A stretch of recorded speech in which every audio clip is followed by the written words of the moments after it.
Well, howdy, folks. It's the first Wednesday of Easter, and today is one of my favorite Easter stories. And that's Jesus appearing to the two disciples on the road to Emmaus, right outside of Jerusalem.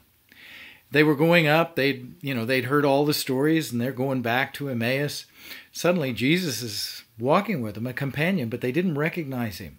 He does two things. He explains every scripture in the Old Testament that applied to him. So they said, haven't you heard what's going on? And, what are you guys talking about on the way? There's all this talk about Jesus being resurrected. Jesus explains everything in the Old Testament. So a lot of times, New Testament, scholars now way far away from it, they go, oh, well, this was made up and that was made up. Well, no, it all goes right back to Jesus. Now, that doesn't discount Scripture scholarship.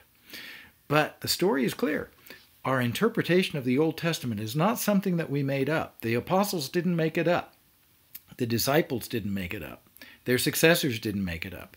It goes all the way back to Jesus himself. And then, this is the second great Eucharist story of the Old Testament. Jesus blesses the bread and disappears. And they said, were not our hearts burning within us when we recognized, and they knew it was Jesus, when we recognized him in the breaking of the bread. So there it is, word and sacrament, scripture and Eucharist, bang, right there. And they recognized the fullness of Jesus in that Eucharist. So I pray you do the same thing.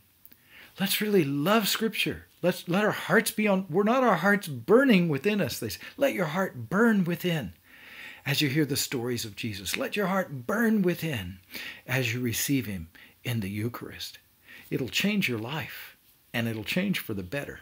That's my prayer for you guys. I love you so much. All things are possible with God.